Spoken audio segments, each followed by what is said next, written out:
Racial disparity is prevalent in the U.S. justice system, especially among youths. Culturally, we know that children think differently than adults, which is why they cannot vote, get married, or sign legal contracts. Yet in our justice system, they are often tried with adult consequences.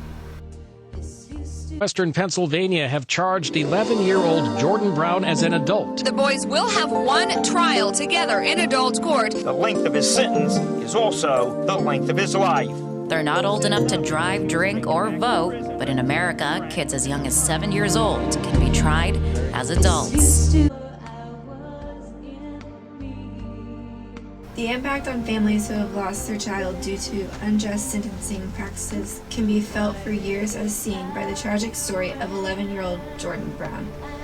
In 2010, police found 26-year-old Kenzie Hook in her bed, shot in the head. At the time, she was 8 months pregnant. Police searched for her killer and only came up with one suspect, 11-year-old Jordan Brown, the son of her fiancé at the time. Jordan is one of the youngest suspects to be tried with homicide. He was charged with 2 counts of homicide, the woman and her unborn child. Jordan pled not guilty to the crime.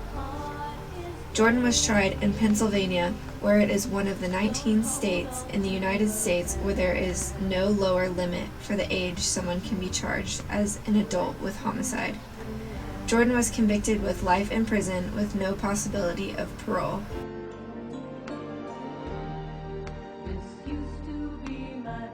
All states currently allow for youths as young as 16 to be tried as adults. In 2005, the Supreme Court ruled that it is unconstitutional to sentence a juvenile to death. This was again held up in 2010.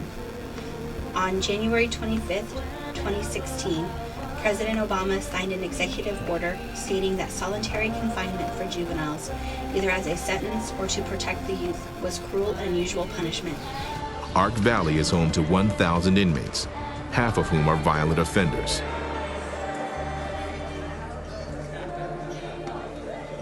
A few are juveniles, like 17-year-old Lorenzo Chavez, who has just arrived. I'd rather be in YOS. From what I heard, there's more beneficial things at YOS for young offenders. But because of the nature of his crime, Chavez wasn't eligible for YOS. Never thought I'd be here at 17 in an adult prison. It's just not a good environment to be in. I have 19 more years to go. I kind of try not to think about it because it does get depressing if I think about how much time I got. Chavez has been in and out of correction since he was 10. As a teen, he was dealing coke and heroin in Denver. At 16, he was convicted of second-degree murder, the result of a drug deal gone bad.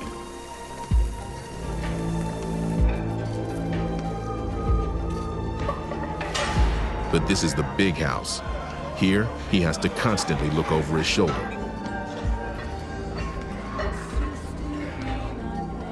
You really gotta watch yourself and what you say around people and what you do. It just makes me stay on my toes and makes me watch my every move.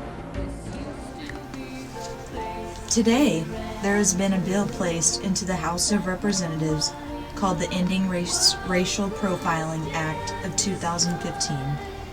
This prohibits any agency or agent of law enforcement to participate in racial discrimination. It requires law enforcement agencies to discard racial profiling and to stop anyone who still engages in it. This policy is effective for minorities who have spoke out and have been heard. This could be considered an accomplishment for minorities who face racial profiling every day.